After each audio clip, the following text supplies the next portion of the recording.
Em 28 de abril de 1945, enquanto a Segunda Guerra Mundial se aproximava do fim, Mussolini foi capturado por partidários italianos quando tentava fugir para a Suíça. Foi executado por um pelotão de fuzilamento e seu corpo, junto com o de sua amante Clara Petacci, foi exibido publicamente em Milão.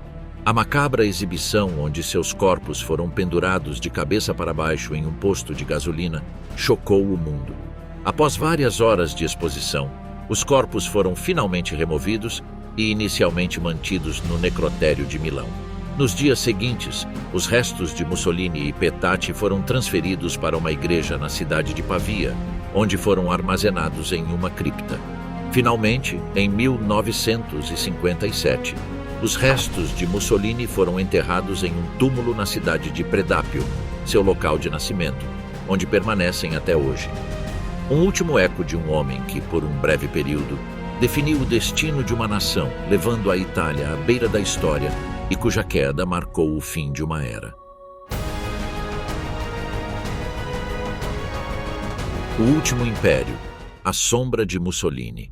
Uma década antes de Hitler chegar ao poder, quando o generalíssimo Franco era apenas um coronel desconhecido e a maior parte da Europa era composta por repúblicas democráticas, um homem havia imaginado uma ditadura totalitária que rivalizaria com a glória do Império Romano.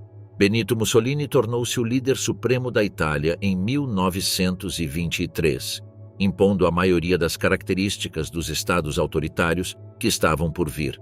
A detenção de opositores políticos em campos de concentração, uma força policial secreta que controlava a população civil, um enorme aparato de propaganda e um culto de personalidade em torno de um líder forte. O regime fascista de Mussolini não apenas iniciou uma tendência na política da Europa continental, mas também foi um dos mais cruéis e sanguinários da história. A queda de Mussolini foi igualmente cruel e violenta.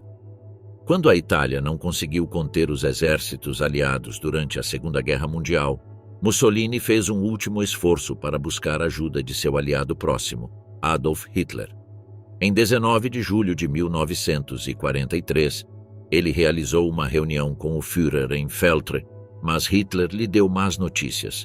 Não havia nada que pudessem fazer e a Itália logo cairia. Ao mesmo tempo em que conversavam em Feltre, Roma estava sendo bombardeada pelas forças aéreas aliadas. Alguns dias depois, o Grande Conselho do Partido Fascista, que havia sido fundado por Mussolini em 1921, assinou uma petição para a destituição de Mussolini. Era apenas simbólica, pois eles não tinham autoridade para implementá-la. Foi o próprio rei quem pediu pessoalmente a Mussolini que renunciasse em 25 de julho. Vítor Emanuel III informou Mussolini que ele seria substituído por Pietro Badoglio, mas garantiu sua imunidade. O rei colocou 200 policiais ao redor do Palácio do Governo e Mussolini foi escoltado dentro de uma ambulância da Cruz Vermelha para uma casa segura em um local não divulgado. Com isso, Vítor Emanuel III pensou que salvaria o reino e seu reinado. Ele estava errado. Após o armistício, assinado pelo rei em setembro de 1943, a Itália mergulhou em uma guerra civil brutal. O rei e sua família, Badoglio e os principais colaboradores do governo fugiram para a Apulia, colocando-se sob a proteção do exército aliado. Seguindo as ordens do Comando Supremo Aliado, formaram um governo improvisado e declararam guerra à Alemanha, que até poucos meses antes era o principal aliado da Itália. Isso, por sua vez, permitiu que a Alemanha invadisse o norte da Itália, abrindo caminho para alguns dos massacres mais sangrentos da história italiana. A queda violenta do ditador italiano Benito Mussolini. Após ser deposto pelo rei, Mussolini foi levado para a ilha de La Maddalena, em frente à costa da Toscana, e posteriormente para o Hotel Campo Imperatore, nos Apeninos. Temendo ser entregue aos agentes aliados, tentou cortar os pulsos, mas não conseguiu provocar a própria morte. Ele não sabia na época, mas Hitler já havia planejado sua libertação.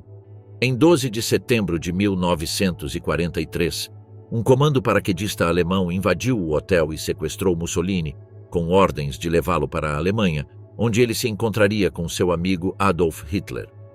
A operação impressionante foi tão cuidadosamente planejada que levou apenas 4 minutos e terminou sem derramamento de sangue. O próprio Führer ofereceu a Mussolini a formação de uma nova república fascista nas regiões italianas ocupadas pela Alemanha. A Wehrmacht forneceria o apoio militar que Mussolini não tinha.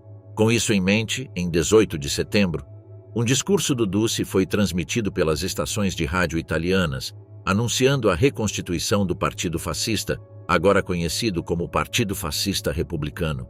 Em 23 de setembro de 1943, Mussolini retornou à Itália para governar seu novo reino, a República Social Italiana. No entanto, este país fictício estava ainda mais longe da glória de Roma do que o Reino da Itália dos anos 20 e 30. A República Social Italiana não era nada mais do que um estado fantoche controlado pela Alemanha, que nunca conseguiu conter os distúrbios civis enquanto tentava combater os aliados em dois frontes. Apenas 6 estados reconheceram a República Social Italiana como um estado soberano. Até mesmo antigos aliados importantes, como Espanha e Portugal, se recusaram a estabelecer relações diplomáticas com a RSI, assim como a França de Vichy, o outro estado fantoche da Alemanha. Em 1944, Mussolini sugeriu que Hitler se concentrasse na destruição da Grã-Bretanha em vez da União Soviética, mas Hitler não estava disposto a receber tal conselho de um estrategista medíocre. Mussolini queria conduzir uma pequena ofensiva ao longo da chamada Linha Gótica, uma linha defensiva que atravessava a Península Italiana e os Apeninos. Conhecendo muito bem o terreno, suas divisões alpinas venceram algumas batalhas contra os aliados em dezembro de 1944. Mas o exército de Mussolini era minúsculo em comparação com o colosso militar aliado. A situação tornou-se desesperadora em fevereiro de 1945, quando os aliados finalmente empurraram as forças do eixo para o norte da linha gótica. O apoio ao Duce desmoronou e cada vez mais oficiais militares fascistas e alemães tentaram secretamente negociar uma trégua com as forças aliadas, sem consultar Mussolini ou Hitler. À medida que a derrota alemã se tornava evidente na primavera de 1945, Mussolini ficou com poucas opções. Em 18 de abril, viajou para Milão, onde realizou algumas reuniões, mas nada resultou delas. Decidiu então fugir para o norte, sem um destino específico, disfarçado de soldado da SS em um comboio alemão, sob o comando do tenente Schallmayer da Luftwaffe. Sua esposa Rachele e seus filhos pequenos permaneceram em Como, embora ele tenha levado consigo sua amante Clara Petacci e o irmão dela, Marcelo, que fingiu ser o cônsul espanhol e sua esposa. Outros líderes fascistas, como Alessandro Pavolini e Nicola Bombacci, também faziam parte do grupo. O comboio foi detectado perto da cidade de Dongo às 6h30 da manhã do dia 27 por um grupo de partisãs comunistas da Brigada Garibaldi, liderados por Urbano Lázaro. Após uma troca inicial de tiros e temendo que os rebeldes estivessem esperando reforços, Schallmayer concordou em negociar. Os partisãs permitiram que os alemães continuassem para o norte em troca da rendição de todos os italianos. Por volta das 7 da noite, enquanto os partisãs verificavam os documentos dos membros da coluna, um deles, Giuseppe Negri, reconheceu Mussolini e relatou isso a Lázaro. Na mesma noite de 27 para 28 de abril, a notícia da prisão de Mussolini chegou a Milão e foi anunciada no rádio por Sandro Pertini, futuro presidente da República e então líder do Comitê de Libertação Nacional. Ao mesmo tempo, ele anunciou a decisão do comitê de que Mussolini deveria ser fuzilado como um cão raivoso.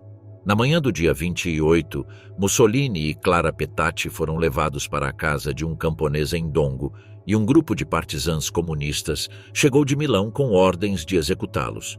Os partisãs levaram Mussolini e Petacci em um Fiat 1100 até a vila de Giulino di Mezzegra, onde foram sumariamente fuzilados às 4h10 da tarde. Em 29 de abril de 1945, Adolf Hitler foi informado da morte de Mussolini.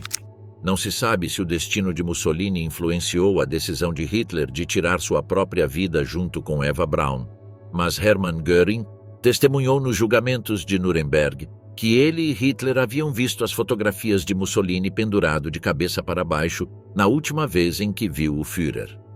Isso aconteceu 8 dias após o aniversário de Hitler, no mesmo dia em que Mussolini foi assassinado. A execução de Mussolini. Quem puxou o gatilho?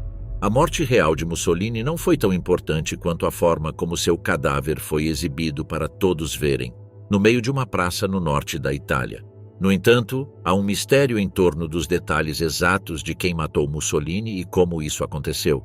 Muitos detalhes da noite em que Mussolini e Claretta Petacci foram capturados pelos partisãs são desconhecidos, mas os historiadores conseguiram reconstruir grande parte dos eventos que levaram à execução, a sangue frio do ditador mais infame da Itália. Os dois carros que transportavam Mussolini e Claretta partiram de seu ponto de encontro fora de Dongo por volta das 2h45 da manhã de 28 de abril, com destino a uma cidade chamada Moltrasio. Quando chegaram a Moltrasio, pararam perto do Hotel Imperiale e puderam ver foguetes explodindo no céu sobre o lago de Como, a cerca de 6 quilômetros ao sul, celebrando a chegada dos elementos avançados das forças aliadas. Como não havia barco disponível para cruzar o lago e os partisãs temiam encontrar tropas aliadas, decidiram voltar e seguir para uma fazenda de propriedade de um casal chamado Giacomo e Lia de Maria. Eles foram recebidos por Giacomo de Maria, segurando uma lamparina a óleo, que os deixou entrar e os levou para uma espaçosa cozinha no segundo andar, onde Lia estava acendendo uma lareira. Mussolini e Claretta receberam um quarto privado e passaram a noite ali. Naquela noite houve uma tempestade, mas pela manhã os partisãs saíram para procurar um telefone, para avisar ao quartel-general em Milão que haviam capturado o primeiro inimigo do Estado. Walter Audísio, também conhecido na resistência como Coronel Valério, atendeu o telefone e respondeu que iria pessoalmente à fazenda buscar os prisioneiros. Ele pediu que ninguém os ferisse. O Comitê de Libertação Nacional confiou a ele e a mais ninguém a tarefa de executar o Duce e sua amante, Claretta. De acordo com a versão oficial dada pelos comunistas, foi exatamente isso que aconteceu. Ele buscou os prisioneiros, levou-os para Giulino de Mezzegra, realizou um julgamento e os fuzilou após serem declarados culpados. No entanto, há razões para duvidar que foi isso o que aconteceu. Diferentes versões surgiram ao longo dos anos, incluindo uma que afirma que Mussolini tirou a própria vida ingerindo uma cápsula de cianeto. Mas isso não faria sentido. Se ele tivesse a cápsula com ele o tempo todo, seria extremamente improvável que esperasse tanto tempo para tomá-la. O que realmente aconteceu quando Audísio chegou de Milão foi muito diferente da versão oficial. Primeiro, ele encontrou desconfiança por parte dos partisãs responsáveis pelos prisioneiros, Pierluigi Bellini Dell'Istele e Aldo Lampredi. Eles não conheciam Audísio pessoalmente e não tinham certeza de que ele não era um enviado dos fascistas. Por essa razão, a princípio, hesitaram em entregar os prisioneiros a ele. Afinal, foram eles que os capturaram. Bellini Dell'Istele disse a Audísio que só entregaria os prisioneiros ao Comando-Geral em Milão. Audísio respondeu que era o representante do Comando-Geral e que tinha ordens estritas de fuzilar os prisioneiros pessoalmente. Mas, para os partisãs, não era sábio matar prisioneiros desarmados a sangue frio e sem um julgamento adequado. Após alguma discussão, Audísio concordou em atuar como juiz e assumir a responsabilidade pelo destino dos prisioneiros. Ele recebeu uma folha de papel com os nomes dos prisioneiros, incluindo o suposto diplomata espanhol e sua família, e escreveu a lápis ao lado de cada nome a palavra morte. Bellini Dell'Istele perguntou se ele realmente ia atirar em uma mulher que não era culpada de nada, além de ser a parceira romântica de um ditador. Mas Audísio estava completamente certo de sua decisão e afirmou que ela era tão responsável quanto ele. A identidade de Audísio foi um segredo mantido por muito tempo. Ele não foi nomeado como o assassino de Mussolini até 2 anos após o evento.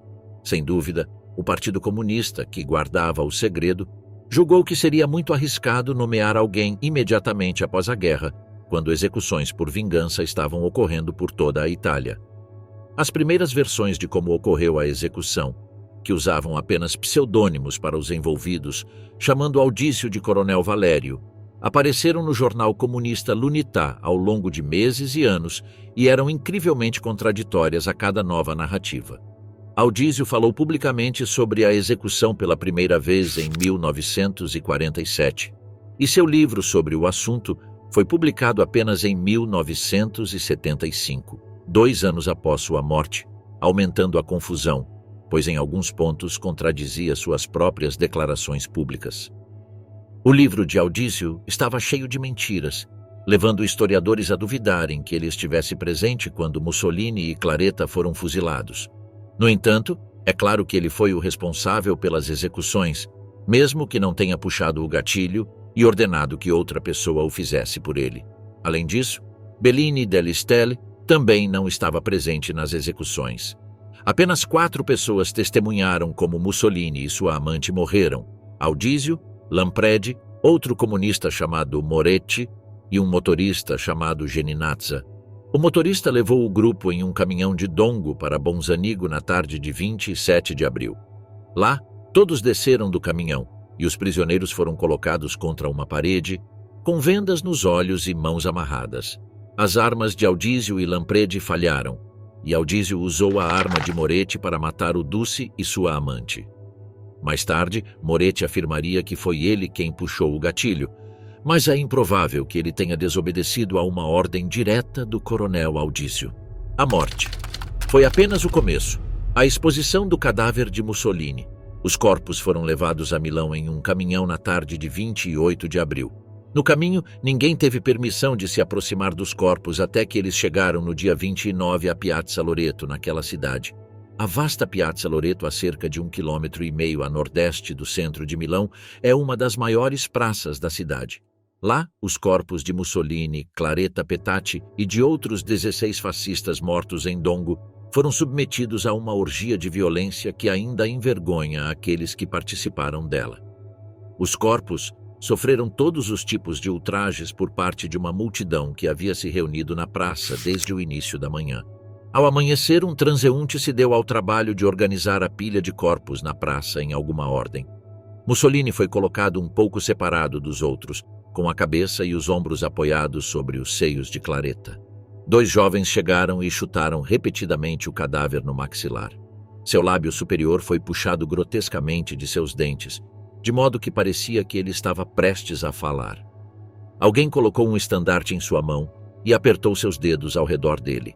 Às 9 da manhã, a multidão havia crescido consideravelmente e as pessoas gritavam e saltavam para ter uma visão melhor. Testemunhas descreveriam mais tarde a multidão como sinistra, depravada e fora de controle. Alguns riam histericamente. Uma mulher pegou um revólver e disparou 5 tiros na cabeça de Mussolini para vingar cada um de seus 5 filhos mortos. Outra mulher arrancou uma tira de sua camisa, incendiou-a e a jogou em seu rosto. Sob golpes repetidos, o crânio de Mussolini rachou e um de seus olhos caiu de sua órbita. Uma mulher se agachou, levantou a saia e urinou em seu rosto. Outros cobriram seu rosto de saliva. Pessoas jogavam pedaços de pão preto nos corpos e um homem tentou colocar um rato morto na boca de Mussolini. Uma mulher chegou a trazer um chicote para bater em Mussolini. A multidão crescia e empurrava para frente, forçando aqueles mais próximos aos corpos a pisoteá-los.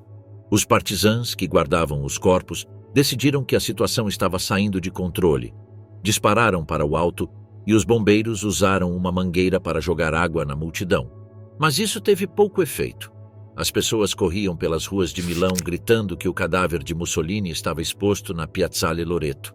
Talvez por vergonha ou porque temiam que a multidão pudesse se descontrolar, os partisãs amarraram cordas nas vigas da estação de serviço da praça e depois as amarraram aos tornozelos dos cadáveres. Mussolini foi içado primeiro até que sua cabeça ficasse a cerca de 2 metros do chão. Sem dúvida, os partisãs agiram por instinto em vez de memória histórica. Mas na Idade Média, as pessoas eram penduradas de cabeça para baixo por crimes de infâmia. O rosto de Mussolini estava coberto de sangue e sua boca estava aberta. A multidão aplaudiu freneticamente. Aqueles na frente cuspiram nele e jogaram lixo. Suas roupas íntimas apareciam pela abertura da braguilha de seus calções militares. Claretta foi erguida em seguida, com sua saia caindo sobre o rosto, revelando que ela não usava roupa íntima. Um capelão partisã, Dom Polarolo, subiu em uma caixa e, em meio a vaias e gritos, ajeitou a saia entre suas pernas. Depois que o corpo de Claretta foi levantado, um silêncio repentino caiu sobre a praça. Uma testemunha disse que o ar estava impregnado de uma qualidade opressiva, uma atmosfera de expectativa, como se tudo fosse um sonho do qual acordaríamos para encontrar o mundo inalterado. O Ducey estava finalmente morto, massacrado sem julgamento. Um homem veio e cutucou o corpo de Claretta com um bastão, torcendo-o contra a corda. Em seguida, outros 4 corpos foram levantados, em meio a gritos da multidão. Pendurá-los de cabeça para baixo simbolizava a forma como os fascistas tratavam seus inimigos. Isso foi feito para confirmar publicamente suas mortes e como um gesto de humilhação e vingança dos partisãs, já que os corpos de 15 partisãs antifascistas haviam sido pendurados no mesmo local meses antes. O cadáver de Mussolini estava tão desfigurado pelos golpes que seu rosto, outrora estampado em livros escolares e bandeiras, era quase irreconhecível. Claretta sofreu um destino um pouco menos horrível. Não contentes com a horrível desfiguração dos corpos, a multidão enfurecida queria exercer violência contra pessoas vivas. Ao meio-dia, chegou um caminhão com outro prisioneiro fascista, Achille Starace, um dos antigos e corruptos associados de Mussolini desde os primeiros dias do fascismo. Altamente impopular dentro do partido, ele serviu por 8 anos como secretário do Partido Fascista, antes de Mussolini demiti-lo em outubro de 1939 e nomeá-lo chefe de Estado das milícias. Menos de 2 anos depois, ele foi novamente demitido.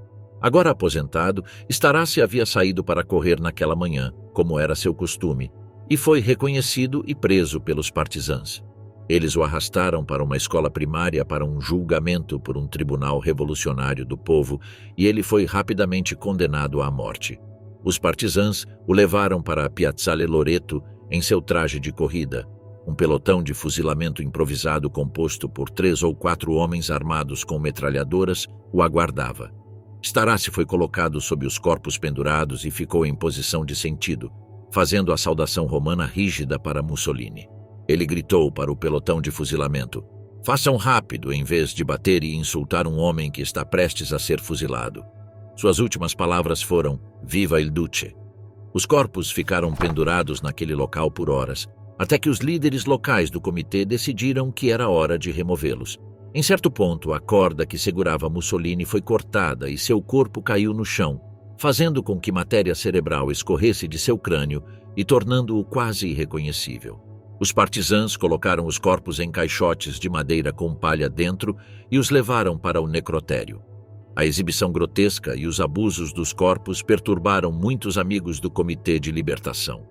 Eles não eram pessoas sádicas, mas lutadores pela liberdade que queriam nada mais do que ver sua amada Itália livre novamente.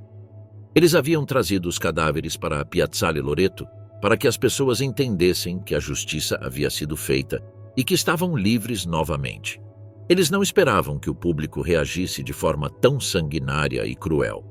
Alguns partisãs confessaram mais tarde que sua insurreição foi desonrada pelos eventos na Piazzale Loreto.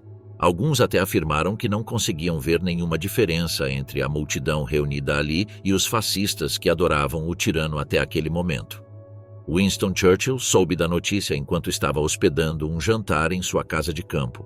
Quando lhe disseram que Mussolini estava morto, ele transmitiu felizmente a notícia a seus convidados, dizendo: "A besta sanguinária está morta." No entanto, ao saber o que havia acontecido na Piazzale Loreto, ficou profundamente chocado. Em um telegrama enviado a Sir Harold Alexander, Churchill expressou total desgosto. Ele achou que havia sido uma coisa covarde de se fazer. Ficou especialmente chocado ao saber que a amante de Mussolini havia sofrido exatamente o mesmo destino, quando seus crimes, se é que existiam, eram infinitamente mais leves. Ele prometeu encontrar o homem covarde que a matou e expôs seu corpo na praça assim que a guerra terminasse, mas nunca o fez. Às 7h30 da manhã de 30 de abril, o professor Caio Mário Catabene e outros 2 médicos realizaram uma autópsia no corpo de Mussolini no Instituto de Medicina Legal de Milão. Posteriormente, Catabene escreveu à mão um relatório detalhado sobre suas descobertas. Parte dele foi escrita nas margens de uma página de jornal, aparentemente devido à escassez de papel. O relatório de Catabene referia-se ao fato de que Mussolini havia sido atingido por 9 balas enquanto ainda estava vivo. A morte foi imediata, causada por 4 disparos próximos ao coração. Uma bala perfurou o antebraço direito do Ducey. após a autópsia em seu corpo, ele foi enterrado secretamente no campo 16, lote 384, do cemitério de Musocco, nos arredores nordeste de Milão, sem nenhum marcador para mostrar onde seu corpo repousava. Nenhuma autópsia foi realizada no corpo de Claretta, mas ele foi exumado publicamente em 12 de abril de 1947, a pedido de sua família. O corpo de Claretta foi enterrado em um cemitério de Milão sob o nome de Rita Colfosco e só foi entregue à sua família 11 anos depois. Em março de 1956, o corpo foi enterrado novamente no cemitério romano de Verano, em um sarcófago de mármore rosa, encimado por uma estátua de mármore branco. O corpo de Mussolini é roubado por neofascistas. Isso não foi o fim da história. Mesmo no túmulo, Benito Mussolini não pôde descansar em paz. Em 4 de maio de 1945, o major Calvin S. Dreyer, consultor psiquiátrico do 5º Exército dos EUA, escreveu ao Comitê Nacional de Libertação solicitando, como grande favor, que fosse permitido a ele obter um pequeno espécime do tecido cerebral de Mussolini. Sua carta dizia que o espécime seria enviado ao Dr. Winfred Overholser, diretor do St. Elizabeth's Hospital, um hospital psiquiátrico em Washington, e seria usado apenas para fins científicos. O espécime foi entregue em 29 de maio. Mais tarde, a família de Mussolini reclamaria o fragmento do cérebro com o Dr. Overholser, mas ele já havia falecido e o paradeiro do fragmento era desconhecido. O Departamento de Estado assumiu a solicitação, informando a família que não tinham objeção em devolver o fragmento do cérebro, mas ninguém sabia onde ele estava. Pouco depois, o fragmento foi localizado no Armed Forces Institute of Pathology, no Walter Reed Army Medical Center, em Bethesda, Maryland, e enviado por mala diplomática à Embaixada dos EUA em Roma, em 21 de março de 1966. Um funcionário do consulado americano em Florença levou-o a Predápio em um envelope amarelo alaranjado. O envelope estava marcado: Mussolini, fragmentos de cérebro. Rachel abriu-o e viu que continha pedaços de vidro usados para examinar espécimes microscópicos. As células cerebrais provavelmente estavam neles, mas pareciam apenas manchas no vidro. Pouco depois do fim da guerra, em 22 de abril de 1946, um jovem fascista chamado Domenico Letizzi e 2 amigos que haviam descoberto o local secreto de enterro de Mussolini entraram furtivamente no cemitério durante a noite e, nas primeiras horas de 23 de abril, desenterraram o corpo e o levaram para um esconderijo perto da fronteira suíça. A partir desse momento e até vários meses depois, seu paradeiro era desconhecido. Letizzi tinha um objetivo político preciso. No período pós-guerra, como ele mesmo escreveu em sua auto-justificação, os fascistas estavam sendo caçados e mortos, colocados em campos de internamento ou submetidos a tribunais populares com um mínimo de legalidade. Muitos, como ele, estavam desempregados e lutando para sobreviver. Ele acreditava que a reconstrução da Itália exigia um fim rápido aos métodos severos e uma integração dos fascistas na nova vida democrática do país. Começou a pensar que, para chamar a atenção dos italianos sobre a necessidade de fechar com o passado, seria necessário descobrir aquele sepulcro. Em 6 de abril, Letizzi escreveu uma carta ao prefeito de Milão, ao chefe de polícia, aos jornais e ao cardeal Schuster. Ele delineou seus objetivos para um programa de pacificação para unir os italianos contra o perigo comum da fome e da desvalorização política diante do mundo, e ameaçou violência caso seu movimento não fosse ouvido. No entanto, ele acabou devolvendo o corpo à polícia. Depois que o corpo de Mussolini foi recuperado, ele foi deslocado entre o necrotério de Milão e a sede da polícia. Em 14 de agosto foi levado para o Instituto de Medicina Legal pela segunda vez, principalmente com o propósito de garantir a identificação. Os funcionários do governo em Roma debateram o que fazer com Mussolini a seguir. Eles eventualmente decidiram que o local de sepultamento deveria ser secreto, selecionado pelo cardeal Schuster e conhecido apenas por 8 dos mais altos funcionários da polícia e do governo. Eventualmente, foi decidido devolver seu corpo à sua família, incluindo o cérebro extraído de Mussolini, que foi mantido no Instituto de Medicina Legal em Milão. Após a restituição à família, seu corpo foi transferido em 1957 para uma capela na cidade de Predápio. Na madrugada de 25 de dezembro de 1971, uma poderosa bomba explodiu ali, causando danos sérios, mas não afetando os túmulos. Este foi o último episódio da provação pela qual o corpo de Mussolini passou após sua morte em 1945. Conclusão: os crimes de Mussolini estão entre os mais viciosos e frios de todos os ditadores europeus. Sob suas ordens diretas, centenas de milhares de pessoas foram massacradas, incluindo judeus, africanos, croatas, líbios e até mesmo italianos inocentes. O ódio por ele estava tão enraizado em sua própria sociedade no final da guerra, que as pessoas tiraram suas frustrações e ressentimentos contra seu corpo e o de sua amante.